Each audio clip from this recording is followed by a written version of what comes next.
안녕하십니까?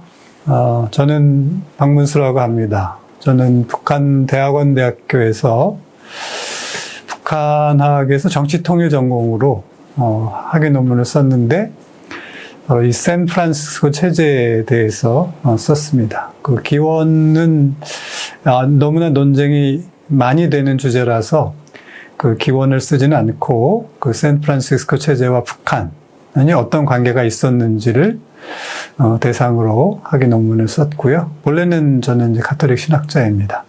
그래서 양쪽 분야를 이제 공부해서 이 한반도 평화를 실현하는 데 기여할 수 있는 방법을 찾기 위해서 이 공부를 하게 됐습니다. 아마 우리나라 분들 중에 이 샌프란시스코 체제라고 하는 말을 들어보신 분들이 매우 드무실 거라고 생각합니다. 왜냐하면 이 샌프란시스코 하면 낭만적으로 이렇게 느껴지기 때문에 이 샌프란시스코하고 이 한반도 평화에 지대한 영향을 주고 있는 이 샌프란시스코 체제와 무슨 관계가 있을까를 생각하는 것이 별로 이렇게 연결되지 않기 때문에 관심이 적으신 거죠. 그러나 일본은 이 샌프란시스코 체제에 직접 영향을 받는 나라였기 때문에 이 일본에서는 한 10년 간격으로 기념하는 학술 행사들을 많이 하고 있습니다. 그러면 저희가 왜 이 체제에 관심을 가져야 되느냐? 그 이유를 이제 말씀을 드리면, 이 사람에게도 그 역사가, 그 개인의 역사가 현재 삶에 많은 영향을 주듯이 이 나라의 역사도 마찬가지라는 것입니다.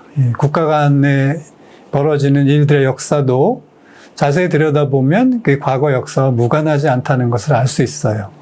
과거가 현재를 다 지배하는 것은 아니지만 현재의 어떤 행위들의 영향을 많이 미치는 것은 분명한 사실입니다. 그래서 저희가 샌프란시스코 체제를 다시 한번 호명하는 이유는 현재의 삶을 이해하고 또 해석하기 위해서입니다. 저는 이걸 크게 7가지 원인으로 보는데요. 지금은 1991년부터 탈냉전 시기에 졸입했음에도 동아시아에는 평화가 오지 않고 있습니다. 그러면 왜 평화가 오지 않을까? 그 이유는 무엇이고 그 근본적인 그 원인은 어떤 것일까라고 하는 것을 어느 정도 이 샌프란시스코 체제라고 하는 것이 답을 줄 수 있기 때문에 이 체제에 대해서 공부를 해야 된다고 생각을 했고요. 다음에 아시아 패러독스라고 하는 것은 이 경제적으로는 긴밀하게 이 영내에 있는 국가들끼리 협력하고 있으면서도 안보 문제에 있어서는 이 외국가세, 역의 세력인 미국한테 의존하고 있는 이런 독특한 구조를 이 아시아 패러독스라고 합니다. 그럼 어떻게 이 아시아 패러독스가 발생하게 됐는지 그 근원도 거슬러 올라가 보면 그 70년 전의 역사와 무관하지 않다는 것입니다. 그리고 미중 대결의 역사적 근원도 이 샌프란시스코 체제하고 밀접한 관련을 맺고 있습니다. 우리의 경우에는 6.25 전쟁이 발발했던 그 원인을 규명하는데 그 단초가 될 수 있는 것이고요. 그리고 동아시아 영내 국가 간의 영토 분쟁이 요즘 많이 벌어지고 있는데 특히 한일 간에도 독도를 둘러싼 영유권 분쟁을 하고 있잖아요.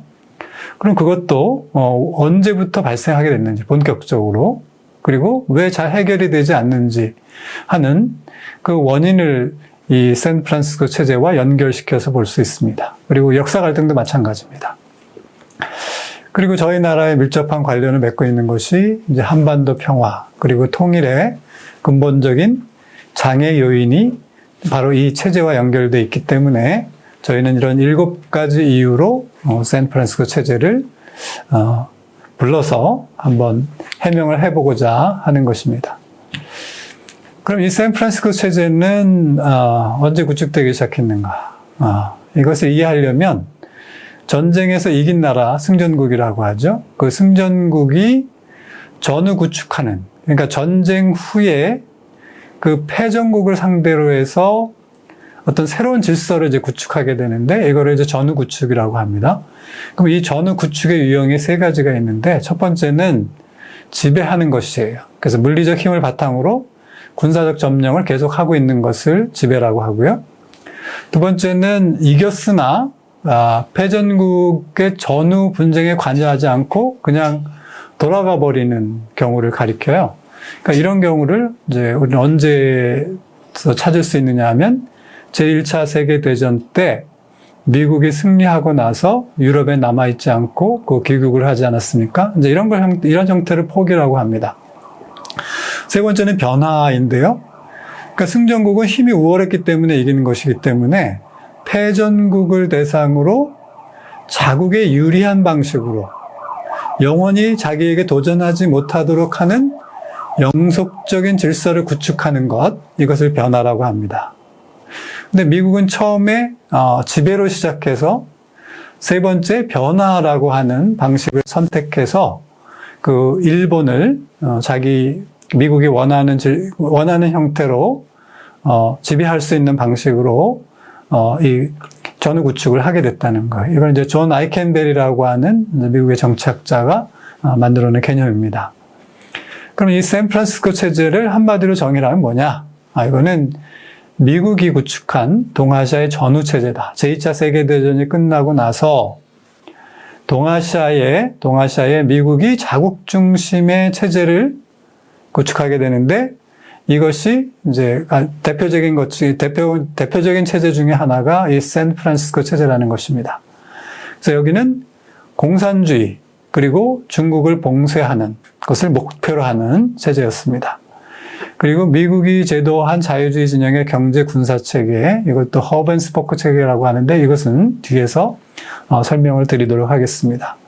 그럼 왜 이 체제가 중요하냐면, 이때 70년 전에 구축해 놓은 것이 지금까지 계속되고 있다는 것입니다. 그러니까 올해가 70주년인데 70년 동안 조금도 변화 없이 지금까지 지속되고 있기 때문에, 그래서 현재를 설명하는 개념일 뿐만 아니라 미래를 설명하는 중요한 개념일 수도 있기 때문에 이 체제에 대해서 저희가 공부하고자 하는 것입니다. 이거는 1942년에 일본이 소위 말하면 태평양 전쟁 때 차지하고 있었던 영역을 가리킵니다. 꽤 넓은 영역이죠. 그 태평양이 꽤 넓은데 그 절반 가까이를 일본이 점령하고 있는 것을 보실 수 있습니다. 그래서 미국이 이 영역 42년까지는 이 영역에서 벗어나 있었던 거예요. 처음에는 필리핀도 점령하고 있었고, 또 이제 괌이나 이런 데도 이제 가까이 있었는데 일본이 이제 이렇게 몰아낸 셈인 거죠. 그래서 이 넓은 영역을 차지하고 있었습니다. 그리고 41년에 진주만을 공격했으니까 한 1년 넘게 이 일본의 공격에 대해서 미국이 마땅한 대응 전략 또는 반격을 통해서 일본을 패퇴시키지 못했다. 그러니까 초기에 일본의 저항이 굉장히 막강했기 때문에 미국이 이 영역을 침범하고 들어갈 수가 없었어요. 그랬는데 42년부터 여기서 보시면 이제 이 파랑색으로 되어 있는 화살표로 이념해서 보시면 미국이 반격을 통해서 점진적으로 일본이 장악하고 있던 영역들을 조금씩 장악해 나가는 모습을 볼 수 있습니다. 그리고 이때 장악해 나갈 때 이 섬을 중심으로 했어요. 그 섬을 중심으로 맨 끝에 있는 오른쪽에 있는 이 지금 파푸아뉴기니고 위쪽이죠. 그 위쪽에 있는 그 섬부터 시작해서 이 서진을 하는 것입니다. 서진을 하고 그 다음에 호주 북쪽에서 출발해서 인도네시아를 거쳐서 그 일본 남쪽에 이제 오키나와까지 이렇게 이어지는, 그래서 섬에서 섬을 하나씩 점령해 나가면서 일본 본토를 압박해 나가는 방식, 이런 방식으로 이제 일본을 공격해 나갔는데, 이런 것을 마치 개구리가 이렇게 점프를 해서 건너가는 것처럼, 그래서 프로그 호핑이라고도 하고, 그래서 섬에서 섬을 건너뛰는 방식으로 갔기 때문에 또 아일랜드 호핑이라고 하는 방식을 미국이 선택해서 이 일본이 장악하고 있던, 그리고 요새화했던 섬들을 하나하나 점령해 나가면서 결국은 나중에 승리하는 단계까지 이르게 됩니다. 대체로 이렇게 루트가 될 만한 곳들을 일본들이 요새화해 놨고요. 그리고 이렇게 요새화한 섬에는 우리 조선인들도 이제 강제 노역을 하기 위해서 끌고 가거나 또는 군인들도 데려갔었기 때문에 이 태평양 전쟁에서 우리 조선인들이 많이 발견되기도 했습니다. 그래서 미국은 이런 이제 반격의 루트를 따라서 결국은 이제 승리를 하게 되는데요. 이 42년부터는 이제 점차 미국이 승기를 잡아가는 과정이라고 볼 수 있습니다. 조금씩 이제 승리의 기운을 이제 어느 정도 이제 보게 되는 것이고, 또 승리 가능성이 높아지면서 일본을 점령한 뒤에, 그러니까 일본을 패퇴시킨 다음에 이 동아시아를 어떻게 재구성할까, 즉 전후 국제 질서를 어떻게 재구축할까에 대한 관심을 갖기 시작합니다. 물론 일본이 전쟁을 시작했던 1939년 그 이전부터 미국은 이 동아시아를 어떻게 재구축할까에 대한 관심을 갖고 있었고 그 계획을 가지고 있었죠. 그러나 실제로 영향을 줄 수 있었던 거는, 전쟁 중에는 그런 그 계획을 세웠다 하더라도 전쟁에 치중하느라고 그리 이제 많이 거기에 비중을 둘 수가 없었습니다. 그런데 이제 연합군이 이제 거의 승리할 것이라는 확신이 서는 순간부터 좀 더 활발하게 이 전후 구축에 대해서 이 강대국들끼리 논의를 하게 되는데요. 첫 번째 해가 이제 얄타 회의입니다. 그래서 얄타라고 하는 섬이 지금 어디라고 하면 아실지 모르겠네요. 터키에 보면 그 좁은 이제 마르마라 해협이라고 하는 데 지나서 좀 안으로 들어가면 이제 흑해가 나오는데, 흑해에 보면 요즘 우크라이나 크림반도라고 하는데, 이제 크림반도의 그 한쪽 귀퉁이에 있는 곳이 이제 얄타라는 섬입니다. 그래서 루즈벨트 대통령이 영국을 거쳐서 여기를 가는데 꽤 이제 오랜 시간이 걸려서 가는 과정들을 이제 저희는 나중에 이제 확인할 수 있는데요. 그래서 이 얄타에서 독일이 패망한 이후에 유럽을 어떻게 재편할까라고 하는 회의를 한 것이 바로 얄타였고요. 그래서 요거는 주로 유럽의 전후 국제 질서를 어떻게 형성할 것인가를 논의한 회의가 이제 얄타 회의였고, 이 얄타 회의 때 소련에게 대일전 참여를 요청합니다, 미국이. 그래서 미국 혼자서는 일본을 이길 가능성이 희박하다고 판단을 했었어요, 이때만 해도. 워낙 그 태평양 전쟁 초기에 일본이 강력하게 저항을 했기 때문에 미국이 엄청 이제 곤란을 겪었고, 또 그런 방식으로 미국을 상대를 하게 되면 미국 본토를 점령하려고 할 때 굉장히 큰 어려움을 겪을 것이 예상됐기 때문에 적어도 이제 이 만주 지역에 있거나 조선 지역에 있는 일본군을 몰아내기 위해서 소련의 도움이 필요하다. 그래서 이때 이제 도움을 요청하게 됩니다. 그런데 스탈린이 대답을 하지 않죠. 그러다가 독일이 패망하고 나서 이제 일본만 남게 됩니다. 그래서 연합군과 일본만 남게 되었을 때 7월 17일부터 8월 2일까지 이제 진행이 되는데, 소련이 거의 이제 막판에 가서 이제 8월 8일에 개전을 결정하고, 개전을 결정해서 이 만주에 있는 일본의 관동군을 몰아내고 또 조선에 있는 일본군들을 몰아내기 위해서 참전을 하게 됩니다. 그래서 이때 이 두 회의를 통해 45년에 있었던 이 두 회의가 그 이후에 이제 50년 역사를 결정하는 그런 회의가 됐었고요. 그리고 이 스탈린이 대일전에 참전하기로 한 그 결정 때문에 사실 이 한반도가, 우리가 궁금한 거는 이 패전국이고 그 패전국이면서 또 전범국가인 일본이 왜 분단되지 않고 한반도가 분단이 됐는가라고 하는 그 의구심을, 저희들이 궁금증을 갖고 있지 않습니까?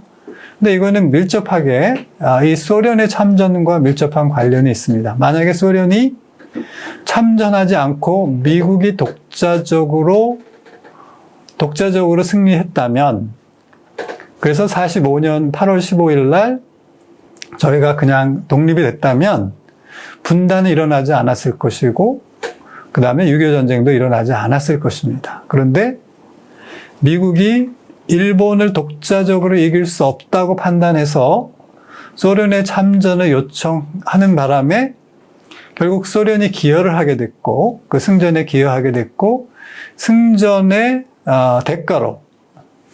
대가로 이 한반도 분단하고, 그 다음에 지금 일본 북쪽에 있는 이제 그 사할린 섬, 이제 원래 소련 땅이었지만 일본이 점령하고 있던, 근데 북방에서 그리고 일본이 북방 영토라고 주장하는 그 사할린 근처에 있는 그 작은 섬들, 그 홋카이도 바로 위쪽에 있는 그 섬들을 대가로 지불했어야 됐기 때문에 결국은 이때 소련이 참전한 그 결과가 그걸 분단으로 이어지는 이런 사태를 초래했다라고 볼 수 있습니다. 결국 미국이 일본을 단독으로 점령하는데 실패했기 때문에 결국 이런 사태가 벌어졌다고 말할 수 있겠습니다. 그러면 이제 전후에는 미소 간의 갈등이 이제 시작이 되는데, 그 2차 세계대전 중에는, 제2차 세계대전 중에는 미국과 소련이 힘을 합쳐서 소위 전체주의 국가들과 대결하는 구도였다라고 볼 수 있죠. 예를 들면 또 유럽에서는 독일이 그 대상이었고, 아시아에서는 일본이 그 대상이었습니다. 그래서 이 전체주의 국가들을 몰아내기 위해서 일시적으로 제휴한 경우라고 할 수 있죠. 2차 세계대전 때. 그래서 소련이 연합군에 속해서 이 연합군과 제휴를 통해서 이 전체주의 국가들을 몰락시키는 데 기여를 하게 됩니다. 그러나 본래 두 나라는, 이 소련과 미국은 정반대의 이념을 갖고 있었기 때문에 일시적 제휴 관계라고 하는 것이 오래 지속될 수가 없었던 거예요. 그래서 공동의 목표가 사라지고 나니까 이 본래 서로에 가지고 있던 그 두려움들이, 또는 그 상대방에 대한 불신이 본격적으로 영향을 주기 시작합니다. 그래서 전시동맹이었던 미소가 전후에는 적대 관계로 전환하고 서로 의심하고, 또 이 그림에서 보듯이 이 미국의 입장에서 볼 때는 소련이 저 북쪽에서 계속 남쪽으로 내려오려고 한다 라고 하는 의심을 하고 있었고요. 그 다음에 소련 입장에서 보면 저 밑에서 미국이 자기들을 이렇게 조여오고 이렇게 점점점 이렇게 침략해오고 있다고 생각을 하고 있었던 거예요. 이런 상호 위협 인식이 상호 불신으로 이어졌고, 이것이 결국은 냉전으로 이어지는 결과를 초래하게 됩니다. 그럼 미국이 이런 소련을 봉쇄할 때 어떤 이론을 따라서 이제 봉쇄를 하게 되느냐 하면, 이제 소위 말하면 지정학이라고 하는 것을 통해서 이 소련을 봉쇄하는 전략을 구상하게 되는데요. 그러니까 미국에 이제 스파이크만이라고 하는 학자가 있었어요. 근데 이 학자가 이제 지정학, 이게 소위 말하면 그 한 국가의 지리적 위치가 정치적으로, 군사적으로 이제 얼마나 중요한 영향을 미치는가라고 하는 것을 연구한 사람이라고 할 수 있어요. 근데 이 사람의 핵심 이론은 하트랜드와 림랜드라고 하는 이런 구분을 한 거예요. 그 하트랜드라고 하는 유라시아 대륙인 거고요. 그래서 이 대륙에 주로 땅덩어리가 넓고 평야지대가 넓은 이 지역을 지배한 나라가 세계를 지배한다 라고 하는 그런 지정학 이론이 이제 17세기에 나오게 되는데요. 이 이론에 따라서 유럽에 있는 강대국들이 항상 러시아를 지배하려고 했고, 러시아도 그 자기 땅을 넓히려고 했다는 것입니다. 그러면 거기를 점령한 나라가 세계를 지배할 수 있다는 생각 때문이었죠. 그러니까 림랜드는 바로 그 주변에 있는데, 이 주변이 주로 바다와 연결돼 있죠. 그러니까 이 하틀랜드에 있는 나라들이 그 세계를 지배하려고 하는 나라는 이 림랜드를 장악하고 바다로 나가야 되는 거고, 림랜드에 있는 나라들은 이 하틀랜드가 확장되지 못하도록 방어하는 그런 역할들을 해야 된다는 거예요. 그래서 이것을 육지 세력, 대륙 세력과 해양 세력의 갈등을 설명하는 또 이론이라고도 볼 수 있습니다. 근데 그때 당시에 이제 러시아가, 소련이죠. 소련이 이 하트랜드, 중심 지역을 장악하고 있기 때문에 미국의 입장에서는 이 중심지가 확장되지 않도록 이 림랜드 지역을 활용해서 이 하트랜드가 확장되지 못하도록 봉쇄하는 것이 자기의 전략의 중심이라고 보게 되는 거예요. 그럼 아프리카는 왜 대상에 들어가지 않느냐? 뭐 지금도 마찬가지입니다만 별로 생길 게 없으면, 얻을 게 없으면 관심을 더 적게 갖게 되는 것이죠. 자, 그래서 이 이론에 따라서 미국이 어떻게 이 소련을 방어하는 또는 봉쇄하는 이런 그 라인을 구축했는지 한번 보시겠습니다. 여기서 보시면, 그러니까 엄밀하게 말하면 냉전은 이제 47년에 시작됐다고 다들 이야기합니다. 물론 이 냉전의 기원에 대해서도 이 학자들 사이에는 논쟁이 많은 형편입니다. 왜냐하면 이게 훨씬 더 오래전에 있었다고 보는 설도 있고요. 또 45년에 시작됐다는 설, 47년에 시작됐다는 설들 굉장히 다양하기 때문에 어쨌든 47년에 대체로 이 유럽 지역에 있었던 냉전의 분위기가 이 아시아 쪽으로 또 전 세계적으로 이게 전이됐다라고 하는 것은 아마 대체로 동의를 하고 있는 이런 상황이라고 볼 수 있겠습니다. 그래서 이 소위 말하면 하트랜드 지역이라고 하는 여기 이제 어느 정도 붉게 표시되어 있는 이 지역을 이 파란색으로 표시되어 있는 나라들을 쭉 연결을 하면 이게 아까 림랜드가 되는 거예요. 그러면 이쪽을 튼튼하게 막아서 최소한 저쪽으로 밀고 올라가지 않더라도 내려오는 것은 막을 수 있다라고 생각을 한 거죠.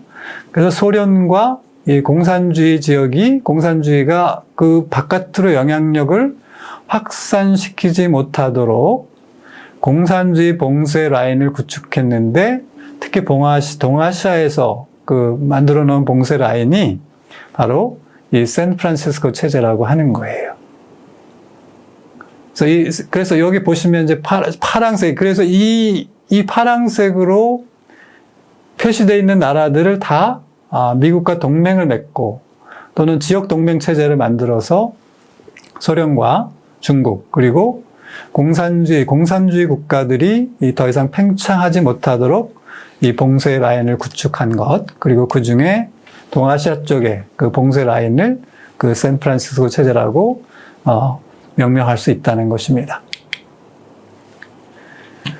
그럼 제2차 세계대전 직후에 동아시아의 상황을 한번 볼 필요가 있는데 그 샌프란시스코 체제가 어떤 성격을 갖게 됐는가라고 하는 것, 그러니까 미리 그런 성격을 규정하는 몇 가지 사건들이 일어나게 됩니다. 그 첫 번째가 45년 9월 2일 날 일본이 항복하는 거예요. 그리고 조금 전에 말씀드렸다시피 이제 소련이 참전하면서 관동군, 그 만주 지역에 있는 일본의 관동군을 몰아내고 또 한반도에 있는 그 한반도에 주둔해 있던 일본군을 몰아내는데 소련이 기여를 했기 때문에 사실상 한반도의 반을 분할해 준 거나 마찬가지라고 할 수 있고요. 그래서 이 한반도가 미소에 의해서 분할 점령됩니다. 8월 15일을 기준으로. 그 다음에 이 중국에서는 그동안 이 공산당과 국민당이 협력해서 일본 제국주의와 싸우다가 일본이 패망하니까 다시 이제 서로 그 안에서 이제 주도권 싸움을 전개하게 되는데 이게 소위 국共내전이 다시 재개되는 것입니다. 그래서 이 사건이 이렇게 보면 처음에 미국은 일본을 단독 점령하고 또 그 부속 식민지인 한반도도 자연스럽게 이제 우리가 흡수를 하게 되고, 그 다음에 중국은 국민당이 승리하면 미국이 공을 들인 이 국민당이 승리하게 되면 동아시아에 있는 큰 세 나라가 다 이제 미국의 영향권 안에 들어간다고 생각했고, 그 영향권 안에 들어오게 해서 이제 전후의 질서를 구축하게 됐는데, 미국의 의도대로 된 것은 일본을 단독 점령하는 걸 빼고는 이 동아시아에서 자기 뜻대로 된 게 없습니다. 첫째, 일본만 항복했지 한반도는 남북 이렇게 소련하고 분할 점령하게 됐죠. 그 다음에 중국은 이렇게 이 국공내전을 통해서 궁극에는 49년에 그 공산당이 중화인민민주공화국을 건설하게 되는, 그래서 미국의 의도와는 정반대되는 국가가 설립되는 것을 보게 됩니다.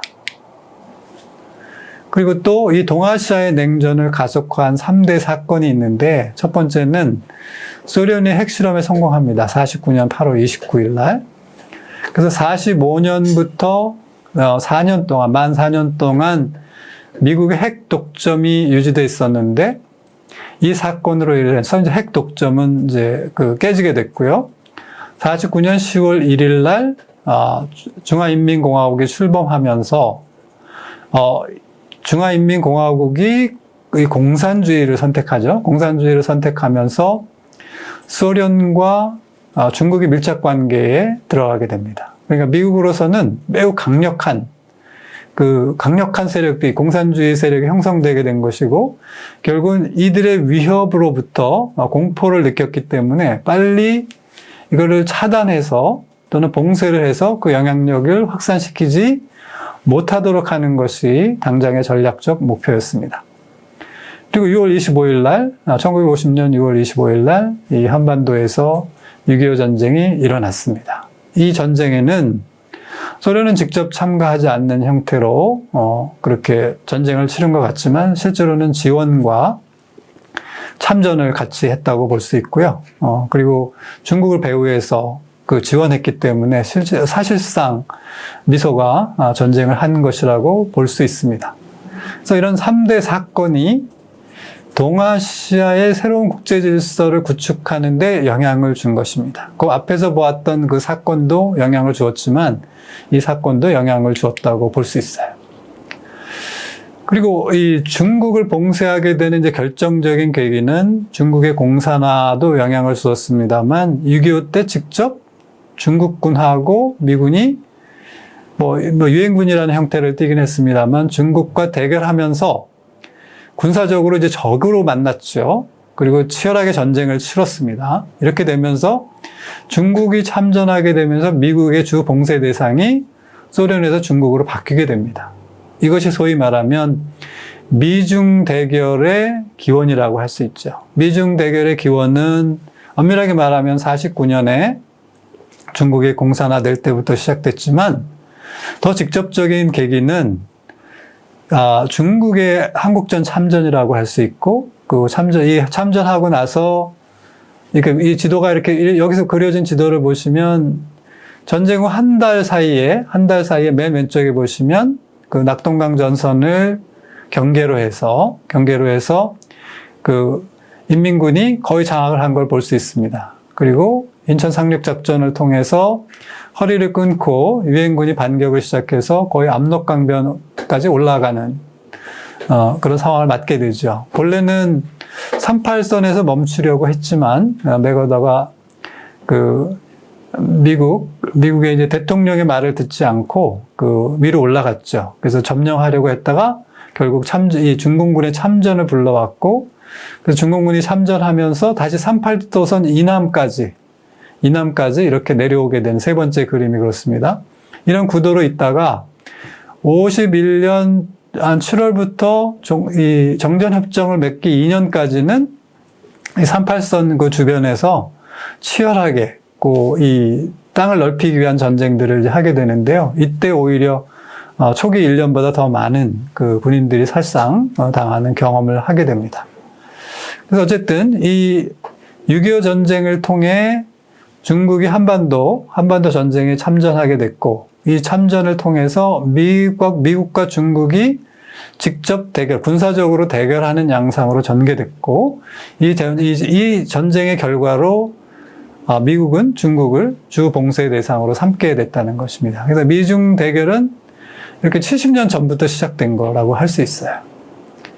그래서 그 사이 잠시 이 70년대 대땅트가 있긴 했었습니다만 대체로 그 시기를 제외하면 미국이 중국을 편한 상대로 보지는 않았다라는 것이고, 그리고 이때부터 봉쇄가 시작됐기 때문에 지금 이루어지는 봉쇄가 그렇게 새로운 것은 아니라고 하는 것입니다.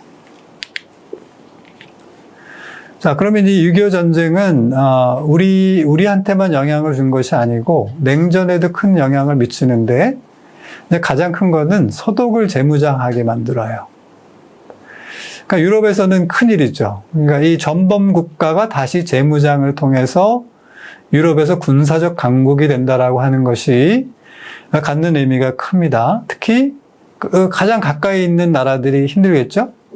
뭐 예를 들면 이제 프랑스가 반대가 심했습니다. 그런데 프랑스도 나중에 찬성할 수밖에 없었던 거는 이제 미국이 이제 다른 약속들을 했고 또 여기에 대한 대가를 이제 지불하겠다 또는 독일을 적절하게 제어하겠다라고 하는 그런 약속을 전제로 해서 서독이 재무장이 됐고, 그러니까 서독이 재무장되는 가장 큰 이유는 냉전은 그냥 전쟁을 하지 않고 대립만 하고 있는 정도가 아니라 실제로 열전을 치를 수도 있다는 사실을 이 한반도에서 경험을 한 거죠.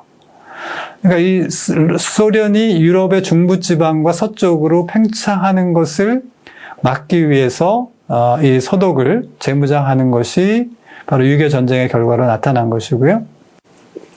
그리고 이때부터 처음에는 봉쇄라고 하는 것은 무력 충돌을 하지 않고 막고만 있는 거예요. 예를 들면 지금 우리 한반도의 경우에는 그 DMZ가 있잖아요. 그래서 그 DMZ에서 남방한계선, 북방한계선 거기까지 내려오지 않고 그냥 서로 대치만 하고 있는 거잖아요. 이런 걸 이제 봉쇄라고 한다면 격퇴라고 하는 건 직접 대결을 통해서 상대방을 굴복시키는 방식으로 가는 것을 격퇴라고 해요.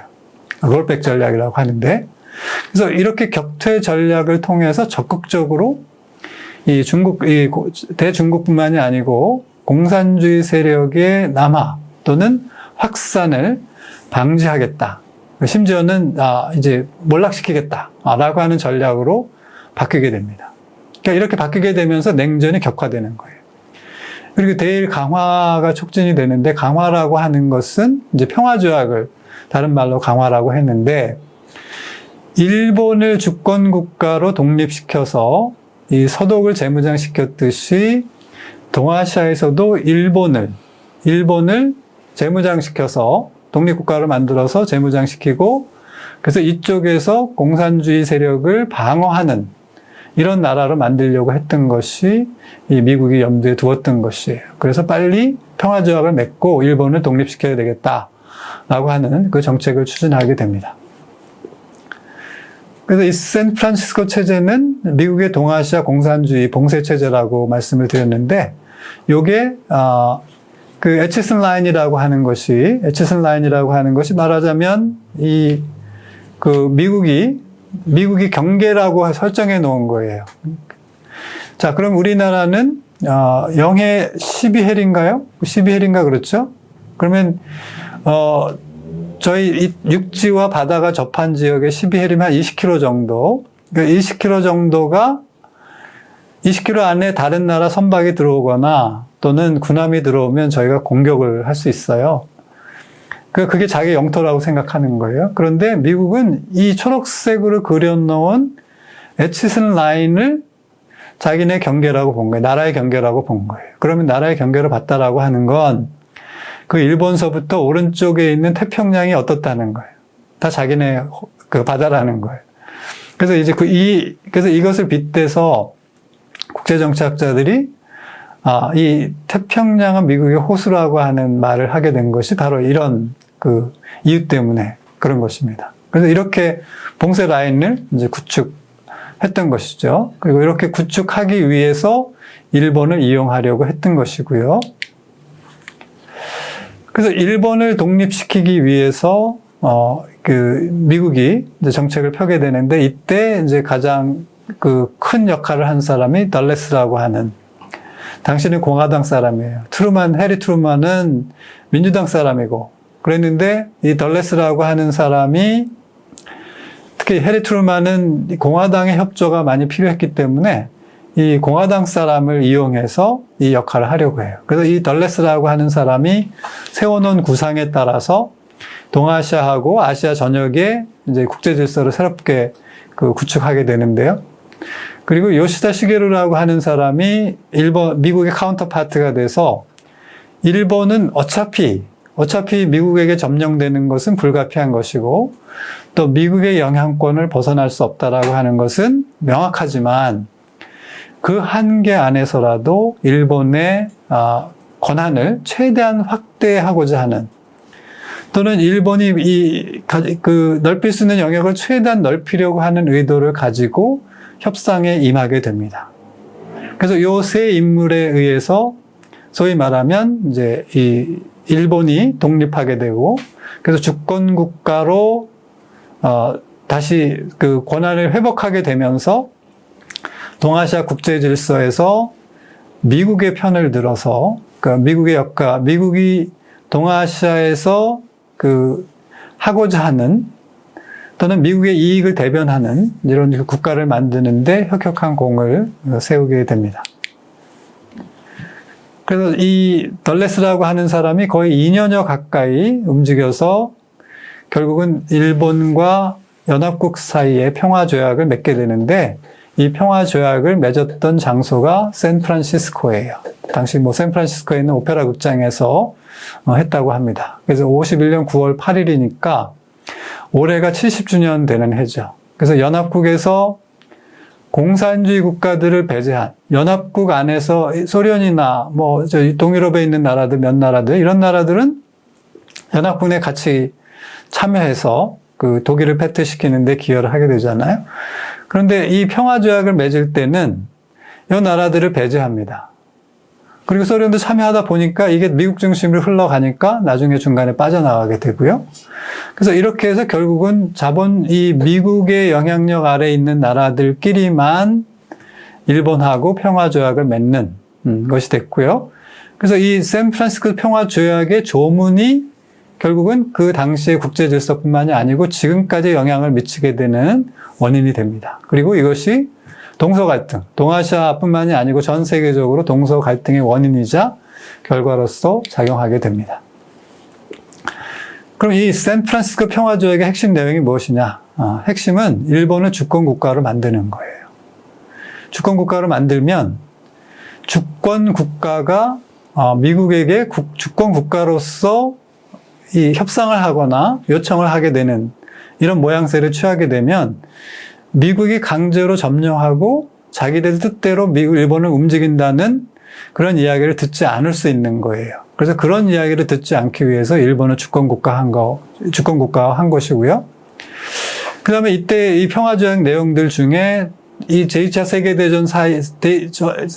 세계대전 안에서 나라와 나라 사이의 경계가 모호했던 것들을 명확하게 이야기를 하지 않습니다. 명시하지 않습니다. 명시하지 않고 오히려 모호하게 만들어서 이 전후에 이 여러 이 동아시아에 있는 국가들 간에 또는 아시아에 있는 국가들과 이 영토를 가지고 싸우게 만들었다는 거예요. 이건 의도적이었다라고 하는 것이 당시에 이 샌프란시스코 평화조약을 연구하는 분들의 공통된 견해입니다. 그리고 육규제도라고 하면 지금 오키나와인데요. 오키나와에 대한 미국의 전적인 통제권을 합법화한 것이 바로 이 샌프란시스코 평화조약의 핵심 내용이라고 할 수 있습니다. 그리고 그날 더 중요한 거는 그 평화조약을 맺었던 그날 저녁 때 있었던 이 미일 안보 협정이 있는데요. 그 미일 안보 협정이 훨씬 더 중요합니다. 그때 미국이 그 안보 협정을 통해서 주권국가가 된 바로 그날 저녁 때 안보협정을 맺어서 미군이 일본에 주둔하고 있었던 권리 또는 미군 기지 사용 등등을 합법화하는 그것도 일본의 요청에 의해서 미국이 마지못해 수용하는 형식으로 그 조약을 맺게 되죠. 그래서 그렇게 해서 결국은 일본은 패전국으로서 독립국가가 되긴 했지만 미국의 영향을 벗어날 수 없는 이 두 가지 조약 때문에 결국은 일본은 계속해서 미국의 영향권 하에 놓이게 됩니다. 그 다음에 그러면 이제 일본이 미국에 이렇게 협조하는 대신에, 일본에도 선물을 줘야 되잖아요. 그래서 그 선물로 준 것이 뭐냐면, 이 연합국과 이 조약을 맺으면서 그동안 피해를 줬던 연합국에 소속돼 있던 나라들에게 배상을 해야 되는데 그 배상을 적게 하거나 못하게 했어요. 그래서 이 일본에 대해서 배상권을 청구하는 걸 청구권이라고 하는데, 이런 청구권을 행사하는 것을 최대한 적게 하게 만들거나 또는 안 하게 만드는 방식으로 그렇게 유리하게, 일본한테 유리하게 조약을 맺게 해줘요. 그래서 그 결과로 지금 예를 들면 지금 한일 관계가 안 좋아진 것도 이 배상 문제잖아요. 그 배상 문제도 결국은 이때 이렇게 그 평화조약의 내용이 모호해지고, 그 다음에 일본한테 유리한 방식으로 관대하게 조약을 맺었기 때문에 그것이 그 후유증이 지금까지 계속되는 것이라고 볼 수 있습니다. 그래서 그날 그 평화조약은 그 오페라 극장에서 근사하게 그 며칠 동안 회의를 하고, 그 다음에 뭐 이렇게 일일이 다 각 나라 정상들이나 또는 대표들이 와서 사인을 했다면, 상호안보조약은 이 미군의 군부대에 있는 장교 클럽에서 미국의 그 관리 2명하고 미군 2명하고 그 다음에 일본의 관리 1명이 셋이서 체결을 하게 됩니다. 그래서 이게 사실은 중요했는데, 이 사실이 그러니까 러시아한테 알려질까봐, 소련한테 알려질까봐 미국이 이렇게 몰래 이제 체결을 하게 되는데요. 그래서 이렇게 이 안보조약 체결을 위한 명분이었다는 거예요, 평화조약이. 그래서 평화조약으로 일본을 독립시킨 다음에 미군의 일본 주둔 또는 일본 내에 있었던 군사기지 이용, 그런 합법화가 주 목적이었고, 또 실제로 이제 미국이 일본에 있는 기지들을 활용해서 이 6.25 전쟁 때 그 전쟁을 수행할 수 있었던 거예요. 만약에 일본을 그렇게 사용하지 못했다면 6.25 때 미군한테 그렇게 유리하지 않은 구조였습니다. 그러니까 이제 일본이 그래서 그렇게 일본의 전 영토의 15%를 당시에 뭐 군사기지로 이용했다고 할 정도로 많은 그 영역을 이제 미국이 이제 활용하고 있었는데, 그 대가로 또 미국이 무엇을 주느냐 하면 이 6.25 전쟁 때 수행되는 군수물자, 거기서 필요한 군수물자들을 일본에서 생산할 수 있도록, 또는 뭐 트럭 같은 경우 조립 생산할 수 있도록, 이렇게 하면서 일본이 가지고 있던 그 산업 기반들을 다시 부흥하게, 또는 그런 것들을 활용할 수 있게 해주는 역할을 하게 됩니다. 그러니까 그것도 대가로 주었다고 볼 수 있고요. 결국은 일본이 우리의 6.25 전쟁의 모든 보급품들을 생산하거나 보급하는 기지 역할을 했기 때문에 경제적으로 부흥할 수 있는 그 계기를 맞았다라고 하는 것입니다. 그런데 이것이 일본을 사용하는 대가로 미국이 일본에게 제공한 그 인센티브라고 표현할 수 있겠습니다. 그러면 이런 미일 상호안보조약의 유산이 있는데요.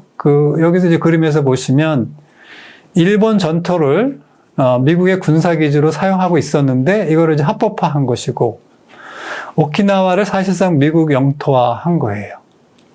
그래서 이 일본을 동아시아의 중국 봉쇄를 위한 전초 기지화한 사건이라고 볼 수 있는 거예요.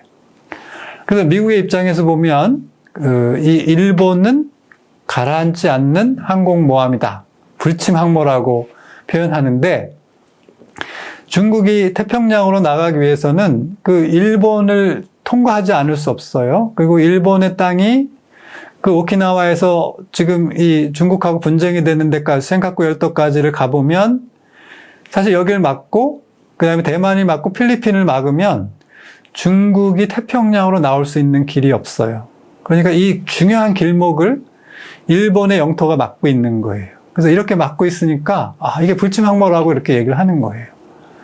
그리고 오키나와 같은 경우는 사실상 미국 땅입니다. 그래서 72년에 일본에 반환되긴 하지만 결국은 미국이 양보할 생각이 없고 또 아마 넘겨주지 않을 것입니다. 그래서 그 오키나와의 위치를 보면 오키나와에서 장거리 폭격기, 장거리 폭격기들이 많이 배치되어 있는데, 이거는 주로 이 중국을 포함하여 그 소련의 그 시베리아 지역까지 작전을 하고 돌아올 수 있는 거리에 있습니다. 그러니까 이 지역을 포기할 수가 없는 거죠. 그래서 미국이 이런 그 51년 9월 8일 날 아침에는 평화조약, 오후에는 상호안보조약을 맺으면서 일본을 사실상 합법적으로 재점령한 것이라고 말할 수 있습니다. 그래서 아직까지 일본이 미국의 정치적 영향력, 군사적 영향력으로부터 자유롭지 못한 건 바로 이때의 유산이라고 말할 수 있습니다. 또 그 당시에 이 덜레스라고 하는 나중에 국무장관이 됐는데, 이 사람이 이 동아시아에서 미국과 그 동맹을 맺을 때 유럽처럼 집단 동맹 체제를 만들지 않고 허브 앤 스포크 체제로서 1대1로 만들어요. 이거는 자전거 바퀴통을 보시면 자전거 가운데 바퀴통이 있고 바퀴살이 이렇게 이 타이어하고 이렇게 연결되잖아요. 그래서 그렇게 연결되듯이 1대1로 조약을 맺습니다. 그러면 강한 나라가 약한 나라를 효과적으로 통제할 수 있게 되죠. 그래서 그런 방식으로 일일이 이제 이 상호 방위 조약을 맺거나 안보 조약을 맺습니다. 여기 안에서 보면 이제 미국 같은 나라는 원이 크죠. 그러니까 중심 국가가 되는 거고요. 이렇게 일본하고 호주 이렇게 제가 임의로 이렇게 넣어놨는데, 보면 동맹국이라고 해서 똑같은 동맹국이 아니다. 예를 들면 저희는 항상 중심적으로 우리 중심으로 보기 때문에 미국은 동아시아에서 우리 한국을 제일 중시할 거라고 착각하고 있어요. 그런데 이 원의 크기에서 볼 수 있듯이 동아시아는 미국은 항상 일본 중심입니다. 그리고 호주가 거의 동렬해 있습니다. 그러니까 호주와 일본이 미국의 직접적으로 큰 동맹국이고 우리가 그 다음 정도 위치에 있는 거예요. 그러니까 우리는 착각하면 안 됩니다. 그래서 일본과 호주 다음으로 미국하고 친한 나라지, 우리가 바로 일본이나 호주보다 더 미국과 친해서 긴밀한 관계를 맺고 있다고 하는 건 바람일 뿐이지 현실은 아니라는 것입니다. 그래서 이런 체제를 통해서 이런 체제를 통해서 동아시아의 이제 대중 봉쇄 체제, 그 다음에 대공산주의 봉쇄 체제를 만들게 되는데, 이 허브 앤 스포크 체제 안에서는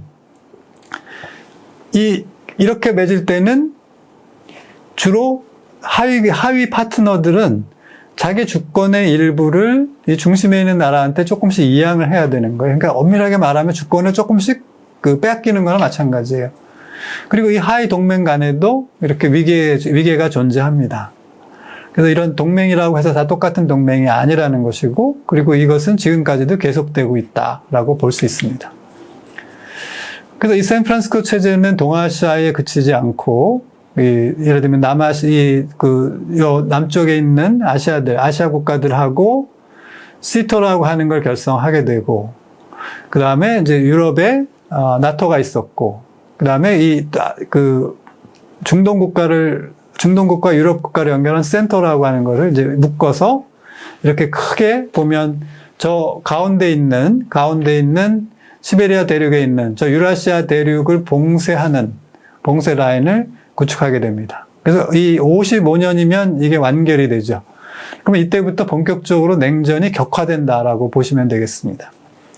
그래서 샌프란시스코 체제의 경우는 동아시아에 주로 국한이 되는 것이고, 동아시아에 국한이 되지만 또 다른 데하고 다 이렇게 연결이 되면서도 비중이 높습니다. 왜냐하면 직접 여기가 소련과 중국이 공산화되면서 이쪽으로 나올 수 있는, 미국을 직접 위협할 수 있는 위치에 있기 때문에 비중이 크다고 볼 수 있습니다. 그래서 이렇게 55년이 되면 세계적 규모의 공산 봉쇄 체제가 완결이 됩니다. 그래서 이렇게 그러니까 북아메리카 지역에서 OAS라고 해서 저렇게 이제 이 북아메리카에 있는 나라들끼리 동맹을 맺어서 공산주의를 봉쇄하려고 했고, 나토, 센토, 시토, 그 다음에 SFS 이렇게 해서 전체적으로 냉전 시기에 미국이 구축한 대공산주의 군사 동맹을 이제 이렇게 그림으로 표현할 수 있습니다. 자, 그러면 이거는 이제 어떤 부정적 유산을 남기는가? 첫째는 영내 국가 간의 영토 분쟁의 단초를 제공했다. 그래서 지금 이렇게 빨갛게 표시된 지역들이 다 영토 분쟁이 있는 지역인데, 평화 조약을 맺을 때 조약문에 이걸 모호하게 표현한 거예요. 어디 것이다, 누구 것이다라고 명확하게 표현을 안 하다 보니까 요 나라들끼리 갈등을 아직까지 하고 있는 거고요. 그 다음에 아주 역설적인 거는 이 역외 세력이라고 하는 건 동아시아 쪽에 땅을 갖고 있지 않은, 이쪽에 갖고 있지 않은 나라인 미국이 동아시아에서 균형자 역할을 한다는 거예요. 이게 동아시아 국제 질서를 이렇게 이 조정하는 역할을 이 안에 있는 영내 국가들끼리 하는 것이 아니라 미국이 하고 있다는 거예요. 그래서 이런 미국이 균형자 역할을 수행하도록 구상한 것이 이 샌프란시스코 체제 때문이었고, 그것이 지금처럼 이제 부정적 기능을 하는 것이라고 할 수 있고, 또 역사 갈등, 뭐 한일 간에 또는 중일 간에 또 다른 이제 이 남아시아에 있는 여러 나라들과 일본 간에 이런 것들이 이제 역사 갈등이 발생한 것도 결국은 미국이 일본과 평화조약을 맺을 때 일본에게 유리하게 또 바로 일본의 주권을 인정해주면서 또 일본이 빠르게 경제 부흥에 성공하자 힘을 갖게 됐잖아요. 그러니까 굳이 반성할 필요를 못 느끼는 거예요. 이미 자기네는 책임을 다했고 그 다음에 과거 청산을 다 했기 때문에 그래서 굳이 그 배상이나 보상 이런 것을 할 이유가 없다고 생각하게 되는 거예요. 그러니까 갈등이 되는 것입니다. 우리하고도 지금 계속 갈등을 하는 이유가 이때 평화조약을 맺으면서 유리하게 맺어졌던 이 조약의 결과로 우리 같은 경우는 제일 많은 피해를 입었던 나라잖아요. 수백만이 죽었고 수백만이 그 강제로 끌려가서 강제 노동을 했고 또 이 나가사키나 그리고 히로시마에서 원폭 피해로 또 당한 분들이 다 일본 사람들만 죽은 줄 아는데 사실 우리나라 사람들도 많이 돌아가셨거든요. 그러면 직접 피해를 입었던 우리한테 65년에 한일협정을 맺은 거 가지고 그 책임을 다했다, 또 보상이 다 됐다고 얘기를 하는데 이건 좀 어불성설인 거죠. 그런데 굳이 책임을 묻자면 이런 걸 모호하게 만든 것이 결국은 미국의 영향이었다는 거예요. 일본한테 유리하게 하기 위해서 이런 걸 모호하게 표현하도록 의도적으로 조장을 했기 때문에 이런 사태가 벌어졌다는 것입니다. 그리고 이것은 과거의 일에 그치지 않고 지금까지 이어지고 있다는 것입니다. 여전히 중국은 그 사회주의 체제를 포기하고 있지 않고 소련은 붕괴되었지만 또 권위주의 체제를 포기하고 있지 않고 그래서 이 그러니까 러시아와 중국이 이렇게 미국의 이념에 따르면 그렇게 맞지 않는 나라들인 거죠. 미국의 이런 자유주의 이념에 비춰보면 맞지 않는 나라이기 때문에 어떻게든지 계속 봉쇄하려고 하는 것이고 그리고 또 결정적인 거는 중국이 1990년대부터 급속하게 경제 성장을 이루고 또 강한 나라가 됐고 큰 나라가 됐죠. 그래서 이 정치적 군사적 영향력을 확대하는 이런 단계에 이르다 보니까 미국이 여기에 위협을 느끼고 또 다시 그 봉쇄할 필요성을 느끼게 되는데 그래서 이 샌프란시스코 체제가 바로 인도 태평양 전략으로 이렇게 이어지면서 중국의 1대1로 전략과 충돌하게 되는 이런 상황이 됩니다. 그렇게 보면 1950년 11월 이후 즉 중국이 6.25 전쟁에 참전하면서 미국과 직접 전쟁을 치른 이후에 중국이 미국의 봉쇄 대상이 됐는데 이때부터 탈냉전 시기인 지금에도 샌프란시스코 체제, 즉 대공산주의, 대중국 봉쇄 체제는 진행형이라고 할 수 있다. 유일하게 동아시아에서만 이 봉쇄 체제가 계속되고 있기 때문에 어떻게 보면 신냉전 또는 냉전이 끝나지 않고 있는 또는 냉전의 변형이라고 할 수 있는 그 신냉전 체제가 계속되고 있다고 볼 수 있는 것입니다. 그러니까 이것은 과거의 일이 아니고 샌프란시스코 체제는 현재 진행형이고 또 현재 진행형은 미래에도 영향을 주기 때문에 과거, 현재, 미래가 만나고 있는 것이 바로 이 샌프란시스코 체제다라고 말할 수 있겠습니다. 그러니 저희가 70년 전의 일이긴 하지만 그 현재를 설명하고 미래를 설명하는데, 미래를 예측하는데 중요한 그 하나의 고리로서 그 샌프란시스코 체제를 이해할 수 있다고 저는 자신 있게 말씀드릴 수 있고, 그래서 좀 잘 알아야 된다고 생각을 합니다. 그래서 역사는 반복되진 않지만 그 역사의 경험이 또는 그 역사적 유산이 현재와 미래에 영향을 주고 있는 것은 분명합니다. 그래서 역사도 알아야 하는 것이죠. 그래서 이 현재를 이해하기 위해서 오늘은 그 과거 51년에 맺었던 그 미국과 연합군과 일본 사이의 평화조약, 그리고 그 평화조약의 조문 또는 그 주변적인 협정들을 통해서 형성된 이 국제 질서, 그런 레짐을 그 샌프란시스코 체제라고 하는데, 이 체제는 현재 진행형이다. 그리고 우리에게 직접 영향을 주고 있고 또 앞으로도 계속 줄 것이다 라고 하는 측면에서 이 중요성을 다시 한번 강조하고 오늘 강의를 마치겠습니다. 감사합니다.